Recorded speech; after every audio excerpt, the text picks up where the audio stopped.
You've reached the Try Hard podcast. Leave a message after the beep. Hi, Alex. My name is Catherine. Something I am trying to do soon, hopefully, is host a housewarming party.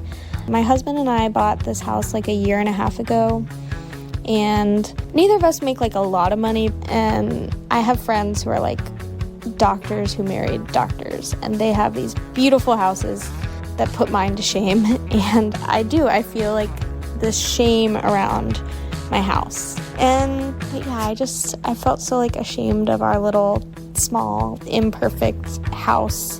But I love to cook, I love to make barbecue, I have a smoker, like I love to do these things with friends or like eat the things my friends have eaten. I got a lot of like fun hosting stuff and I want to use it. I want to get over my shame of my very vintage, very small house. The truth is, when you are a tryhard, you also fail a lot. Yes. Like, you cannot be a tryhard if you're not failing. Yes. Yes. Yes. Welcome back to Try Hard. On every episode of the show, I talk to somebody who's doing something they never thought they could do. And this last episode is going to be a little bit different. My name is Ronald Young Jr., and I am a tryhard. Our guest, Ronald Young Jr., is somebody that I've known for a couple years now, and he absolutely has try-hard energy that I knew would be great for the show.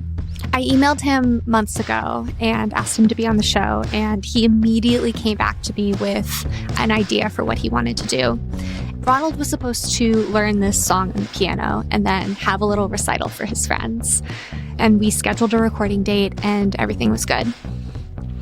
Now, just to let you in a little bit on the process, the week before a recording, I usually follow up with the guest, and I'm just like, hey, just want to make sure everything's good. Like, are you good to record? Let me know. So I sent that to Ronald, and he sent me back an email that said this. Hi, Alex. I'm not doing so well at the moment, and I've been irresponsible with my time. With regards to learning the piece and doing the recital, I never arranged the recital with my friends because I wasn't ready with the piece, and then time kept getting away from me. So there's no performance aspect, which I know is the crux of the show. He went on to tell me that he's been struggling really hard personally, professionally, and with his health. So we are 2 days before I'm supposed to record the last episode of this podcast. I have a deadline looming. And as you've seen throughout this season, this is not a show that you can make quickly. I knew that Ronald still had things to say about his experience, so I asked him if he wanted to talk to me anyway, and luckily he did. So this is a conversation that's less about learning to play a song on the piano, and more about what happens when you fail, and why it's important to ask for what you need from your community. Ronald Young Jr. is an audio producer, storyteller, and host based in Alexandria, Virginia. And he's going to be performing a show called Heartbreaker at the Miracle in DC on February 21st. So get tickets if it hasn't sold out already. All right, Ronald. Hi. Hello. Good to see you, Alex. So good to see you. Maybe just to start, can you tell me what you wanted to learn? Okay, so my entire life, I've wanted to learn keyboard. And I wanted to play the piano. There's always been something appealing about being able to sit down at a piano and play it.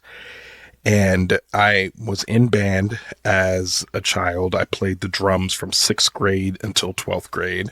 I was in marching band. I did all of the things, but I never learned keyboard. And when I went to college and became an adult, my assumption was that those days were over. And then somewhere in my mid-30s, as I was transitioning careers from IT to audio production, I started feeling like I wanted to do it again. It was coming back. So I decided to try it again. I decided to give it a shot. So my family bought me a keyboard for Christmas in 2019, and I started taking lessons in 2020.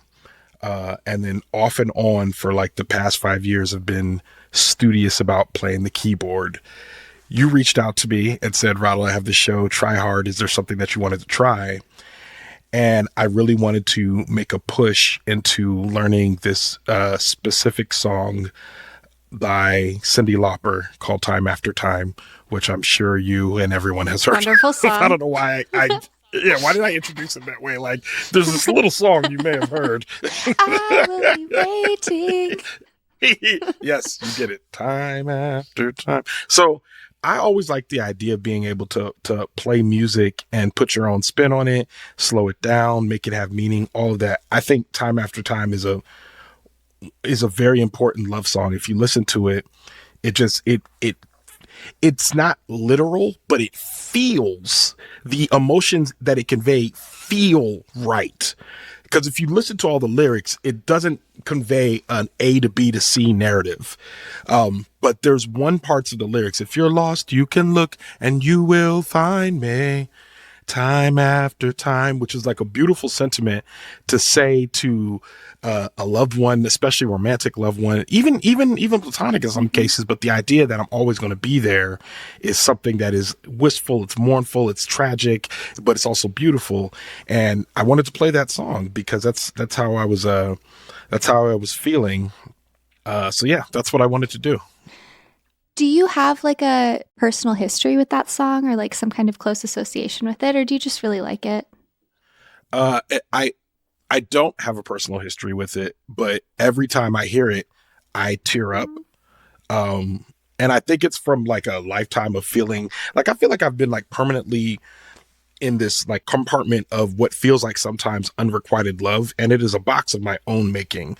There's been opportunities that I have squandered. And then there have been times that I've loved folks and they have not returned the love or didn't stick in it with me in a way that I thought that they should. And so it's hard for me not to hear like a wistful song and not get like a little bit weepy thinking about what my future looks like or what it could be.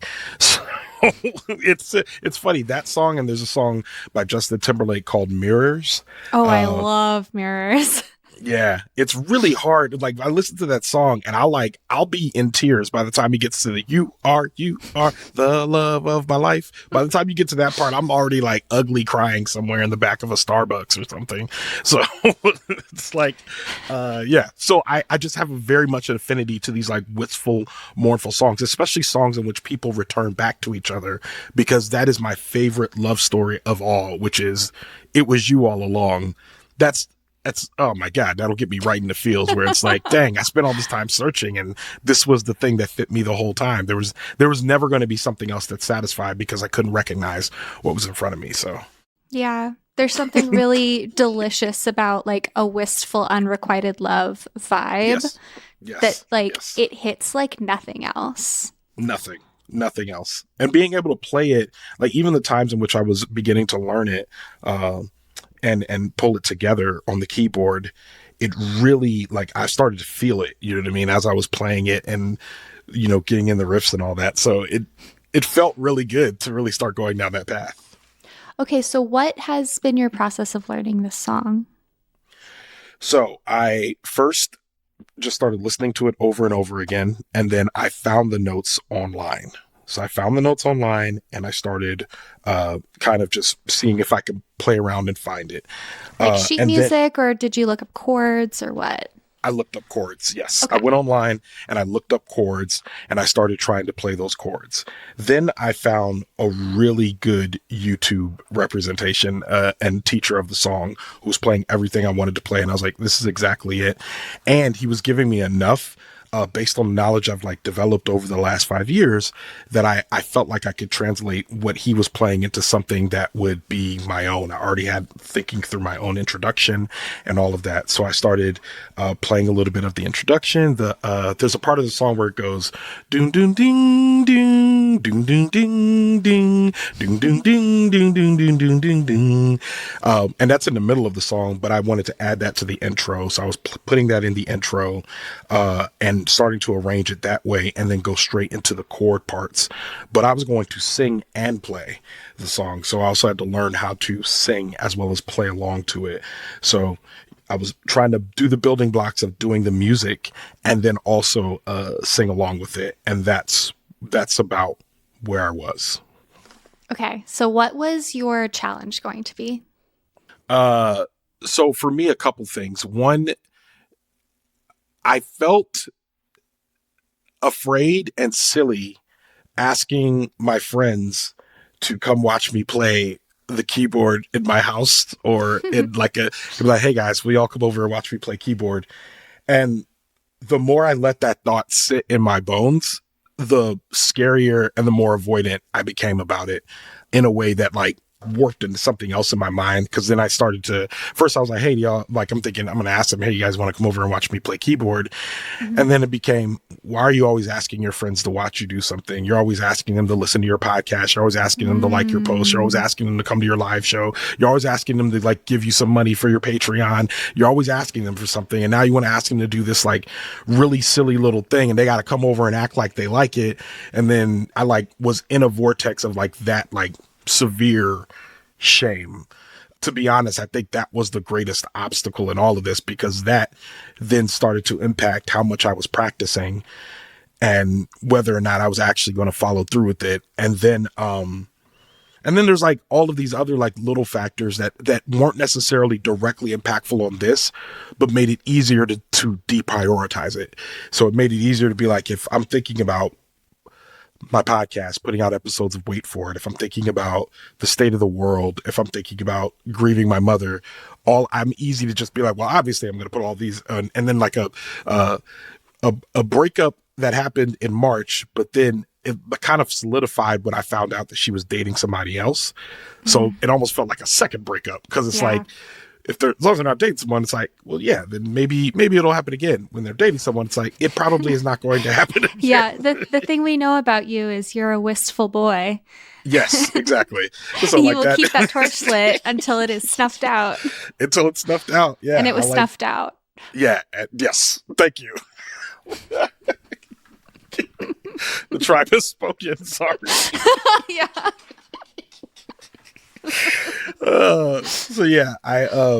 By then I was like in a vortex of kind of like shame. Wow. And then I felt even more shamed because I knew this leading up to the weeks before we were supposed to have this discussion. And last week, Wednesday, I was like, I need to reach out to Alex. Thursday, I need to reach out to Alex. And I'm still like, it's still in this avoidant vortex of like, oh, I don't want to, I'm afraid, I'm scared. And then Friday, I'm like, I'm going to reach out to Alex. And then Monday, you emailed me, Monday or Tuesday, you emailed me. And then it took me a while to respond, because I was sitting there and I'm like, she's emailing me. And I didn't know how to I really didn't know how to face you. I was like, what do I actually say? So when I said it, I just said everything that was going on. Like, this is what's happening. I'm so sorry. In a lot of ways, I blame myself for most struggles that I have. It always feels like there was probably a task I could have done 6 years ago. And if I had done that task, all of the other tasks would be good. But because it fell behind, all the rest of the tasks are now falling behind, and now I'm never going to be able to accomplish any of the things that I want to accomplish. So by the time I was responding to your email, I then felt even more guilty, because not only should I have reached out, but I should have been the one to reach out to you. I am so grateful that you're being just like so vulnerable, because I feel like it is opening the door for me to be vulnerable, which I am excited about.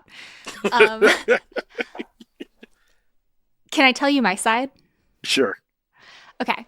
So you are the last person this season that I am recording with. And every person that I've recorded with it's been a sort of like holding my breath in the days leading up to the recording, because I'm not sure if it's going to work out, if they did it, if they're still going to want to do the recording with me, if they're going to want to talk about it. And it was interesting that you said that like you felt a lot of shame about asking your friends to do things for you, because I have felt that a lot in the process of making the show. I've been like, I am asking people to do these really big, hard things. And like, candidly, almost every person that I've interviewed this season has at some point been like, it almost didn't happen. I almost didn't do this. And I'm shocked that I will say there were a couple of people who didn't make it to recording day. So like, you're not the only person who like it didn't quite work out with, but I'm shocked that this didn't happen more. that feels comforting to know. Not because you know what, like when you pitched this show to me, you were like, it's like that MTV show Made. And we both watched that show, and we know what our favorite episodes are, which ones are the good ones. And we know, and for me personally, in the later seasons, the show got worse as it got more production-y, whereas I felt like they were on the early season, there were some really good ones that I don't think they'll ever match again. I remember this girl who was riding the BMX and did a backflip in competition, which was wild. Or I remember the guy who played basketball who could not play and then like scored a couple of threes, and we watched him grow up a little bit. Also the cheerleader, like there was just a couple of them cheerleader. Yeah, I remember the skateboarder also. The skateboarder, yes. Like there was just a couple of these where you're like, wow. But I guess what we miss on the cutting room floor is that part of the show is that you have to hope that they get to the destination that they're going. You have to hope that they're actually getting there, because what everyone wants to see in terms of the viewer, what they all want to see is someone accomplishing a goal, because it's inspirational, it's cool, it gives you something to root for, all of that. But I feel like the more common story is wanting to do something, it taking longer than you expect, or running out of time and never quite getting to that goal. And those aren't stories we tell, because oftentimes I guess they're not inspirational, not comforting. But I mean, you telling me that other people also failed tells me it says to me, one, that I'm going to keep trying. I'm not going to not do the song or not keep playing keyboard or any of that. But it just means that I failed at this goal. I missed this deadline. And knowing that other people also miss deadlines makes me feel less like a piece of garbage. Good. I'm so glad. Well, I also wanted to say, like, when you sent the email, like, you'll notice I didn't reply until the next morning. And I replied and I was like, it's all good. Like, let's still talk. I still want to record with you and see if we can make something out of this. But that night, I had like plunged into a dark hole of depression because I was like, I am shit garbage. I've created a podcast that doesn't work. Like, I am relying on people to do things that I should not be relying on them to do. And this is a bad idea. And I shouldn't have done any of this. And no one should have let me make a podcast. I'm sorry. No, I don't think that's the case. I think it's no, because I mean, you asked okay. So I think one thing that probably, I don't know if this is true of you, but you could tell me if it is or not. When you reached out to me in like late summer, I was like, heck yeah. Oh my God, this will be so great. This is going to be the motivation that drives me to learn this song and get to the place. I'm like, this is going to be great. And I'm going to live stream it. I'm going to put it on Instagram. Everybody's going to see it. It's going to be great. They're going to be like, what? When'd you learn how to play keyboard? Stream. Exactly. I'm going to make money. There's going to be revenue. I feel like when you create, the one thing that we don't ever talk about is how many of our ideas are dead and laying on the floor around of our apartments, where it's just like something you were super excited about. It's like, there it is on the ground. Didn't make that one. So true. He wrote it on a list, opened a notebook. Oh my God, I was really excited about this idea that I was. Yeah, there's a folder in my Google Drive with like one document in it. Yeah, I did. I literally went through my Google Drive yesterday and saw like several examples of stuff that I was excited about. Like I never made the final episode of my first podcast, Time Well Spent, and it just sits like almost finished. But there's still plenty of other episodes to listen to. The point is, we don't talk about that enough. So you come to me, an excited person with an idea. It inspires me. I think about the idea, and then I think the one obstacle that gets us as creatives is deadlines. Because I think if given the chance to say, hey, Ronald, you got about a year and I'm gonna check in once a quarter to see how far you've gotten, and I don't know, man, like, or whenever you get it done, we'll make the episode, whatever. This might have been a different prospect. This might have been like, and then all of a sudden I just a week got super inspired, finished it, did the recital, played it and all that, and everything went well. It might have been a totally different one.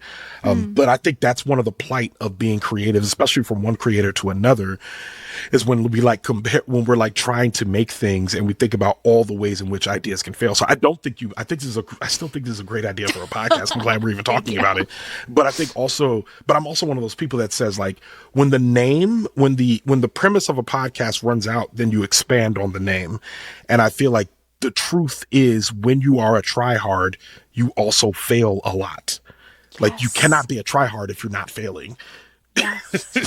Yes. Yes. I think this experience has shown me the limits of the way that I had been thinking of the show for this first season. And it's like kind of a perfect season finale episode. Because the way that I have made this show, it requires a person to succeed to have this conversation. And it is built upon a certain narrative of, I want to try to do this thing. I'm going to do it. It's scary, but I did it. Yay. Yes. And there's so much more to the experience than that feels like just as valid and just as big a part of, like, you know, trying a new thing. Like, failing is the thing, actually, much more than succeeding. Yeah, I think so. I mean, like, most people, the idea of making fun of a tryhard is making fun of the fact that they're good at the thing that other folks aren't as good at. Or, for instance, in Fortnite, they call them sweats, meaning that they work so hard at the game that they begin to sweat. And they say, so when you see a lot of good people in there, like, man, it's getting real sweaty in here. Like, all these people are just, like, really good. Oh, is that where that comes from? It does. It does. Like, the idea of just, like, you work so hard, you become sweaty. Okay. So that's the thing. But the idea behind it is, now we're penalizing people for being good at something, when, if you think about, or think about, like, a musician who's really good at their craft, even a Beyonce, or just any good musician that you know, they spend hours and hours and hours and hours by themselves perfecting this thing, or with one or two other people perfecting this thing, and they don't reveal it until it is perfect in their cases. And so that's the part when you think about, like, being a tryhard. How many iterations of the thing do you have to do before you're like, okay, this is it. We've done it. We've perfected it. That's the same as the editing process. In podcasting, you work with someone else to shape it to something that actually works. And I think that's, yeah, you're right. That's an aspect of it where if we show the successes and never say, I'm trying hard, but I'm still going, and maybe my deadline is longer. That's also part of the journey. That's also part of being a tryhard. Sorry, it just occurred to me. I was like, wow, this show is built on me succeeding. And so I feel like I immediately feel like, Alex, once again, I apologize for ruining the premise of this show. I feel like I set you up to fail in a way. No, I don't think so. I don't think so. I mean, I still think the onus is on me, you know? Well, we can just agree to share the burden here. I think that's fair. That's fair. Yeah.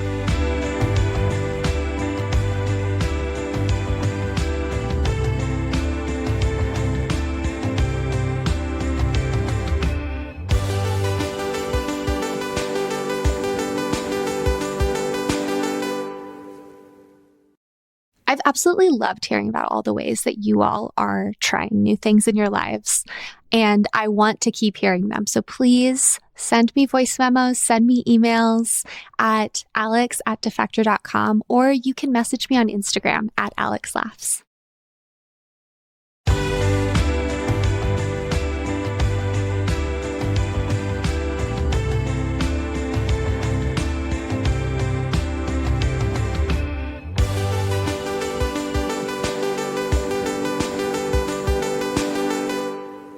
I feel really strongly that it's important to show imperfection in public and, like, to show yourself iterating, because I find it incredibly embarrassing. And if I can't admit a failure or like a need to shift to myself, like, I am never going to get to where I want to go. And sometimes it feels like being so embarrassed about, like, something not working out, I will even just not even admit it to myself. And that can be really bad. It can really hold you back. I think so, but I also think that they talk about this in sports, that a good quarterback has to have a very short memory, meaning that if you threw a touchdown, you can't be thinking about that touchdown the next pass you throw. You need to be thinking about completing the pass in front of you. And you need to forget about the 3 interceptions you have, because you still have to try to win the game. So you're going to have to throw 3 touchdowns. So you can't be thinking about every pass I throw is an interception. You know, like there's plenty of great quarterbacks out there who have lots of interceptions, but lots of touchdowns because they kept trying. They kept, throwing the ball and having a short memory. And I think for me, I can't dwell on all the ideas or all the episodes that I started and never finished, because the ones that I did finish and the ones that I'm proud of, those are out there and people can hear those, and the work that I'm the most proud of is the work that I finish. You know what I mean? It's not, I can't be so dwelling on the things that I don't finish, or dwelling in the shame of the things that I can't finish or the things that I don't finish. And I think the thing to make it harder is deadlines. And I mean, I know this is going to sound way too general, but capitalism generally, because me not finishing a project these days might have higher stakes. It's, oh no, now I'm not going to be paid. Am I going to be able to pay rent? The basic Maslow's hierarchy of needs, food, water, shelter, are sometimes based on what I'm creating. And that makes it harder to think about making something really good or just making something that's I'm going to be able to finish. And either way, it's a nuanced struggle between that thinking that makes me pause and say, oh no, like I got to be really careful about what I'm really committing my energy to. But I think I found out how to do it most recently. And what I've done is I've started chasing the joy and the excitement, because chasing projects that I'm excited and joyous about at the pace that I can go has yielded good results and most of the best work that I've created in my life. It is hard sometimes when, I look back at my work and think about things that sort of push the needle forward, and there was a lot of joy, and then sometimes it was a lot of work, just like a big slog. And it's hard to know sometimes when that slog is going to be worth it to push through. Yes. Because I feel like I'm working on a live show now called Heartbreaker that comes out in February. And some of the slog is recording a promo video and going through iteration after promo video. But the joy is editing the promo video. So I've recorded iteration after iteration. Now I get to throw it into a slot and turn it into something, which is the part that I actually enjoy. And then the even higher joy is putting it out there and looking at people's reaction to it, which is even better. So it's like you have to see where the slog is to say, if I have to get over this moat to get to the castle, the joy is being inside of the castle. How long is the moat? Am I equipped to handle the moat? Have I trained to go through the moat? Are there going to be alligators? Is someone going to help me with these alligators? That type of thing, right? As opposed to kind of this kind of long, endless slog where you don't know how it ends. And when I would say that, I would say my life. I don't know what's next. I don't know, is there a partner out there for me that I'm going to marry and love and match and be geographically close to, and is that going to happen, or is it what's going to happen there? So I create these little rest stops of joy. That way the slog feels a little bit smaller. So I slog, joy, slog, joy, instead of all slog and possible joy. So I want to go back to what you were saying before about the story that you have about yourself as someone who's asking a lot of the people around you. Mm-hmm. Where are you in that story now? How are you feeling? Well, I mentioned the live show, and I'm trying to sell this thing out. So it's 355 seats. And I'm thinking about every single seat that I have to sell. And that means calling in every single favor I have with friends to be like, please come sit in this theater. It's like a bigger version of the recital, like come watch my recital. But this time I'm saying pay for it though, because it costs money, so pay for a ticket. I still feel the same. I'm not afraid to ask for help, but it doesn't mean that I don't still feel icky or afraid asking people. And I try to alleviate that by being a person. If people ask me for something and I have it, I always try to freely give it to them.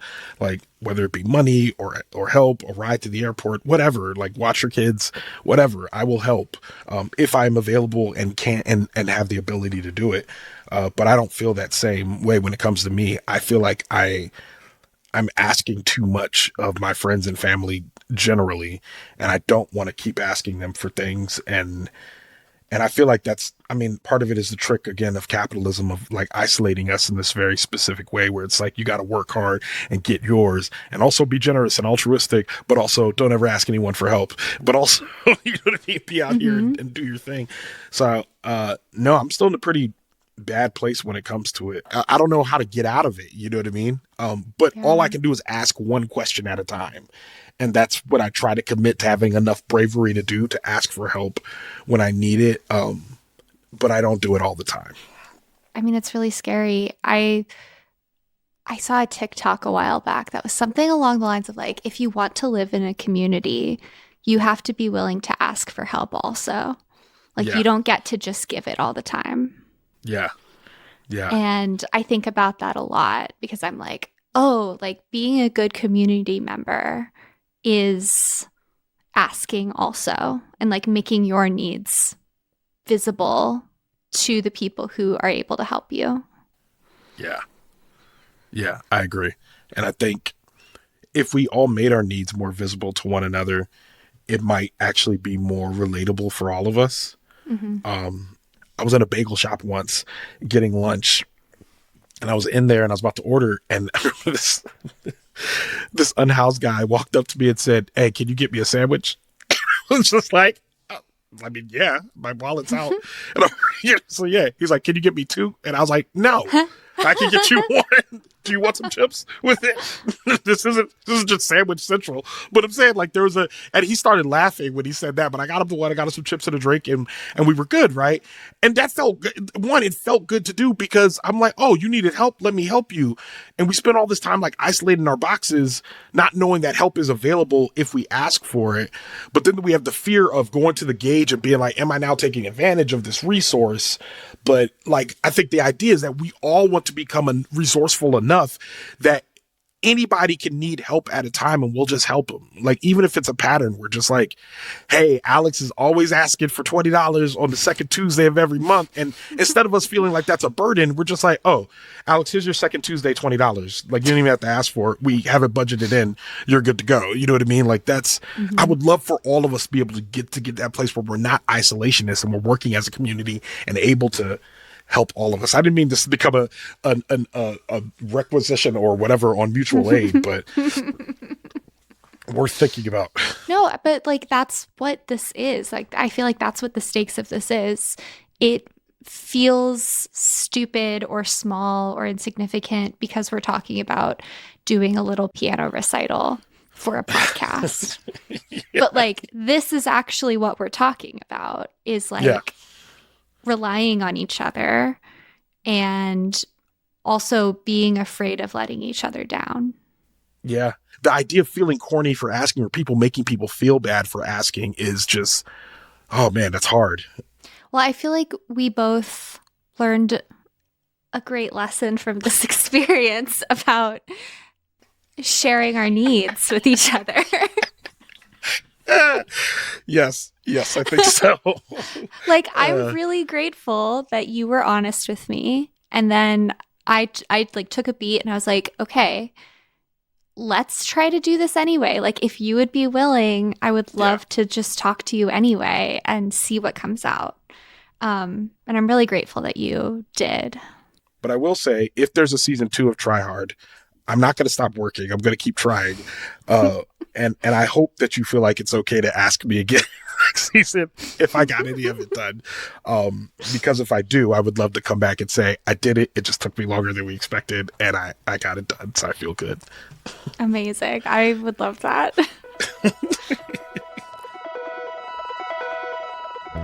And that is the first season of Try Hard.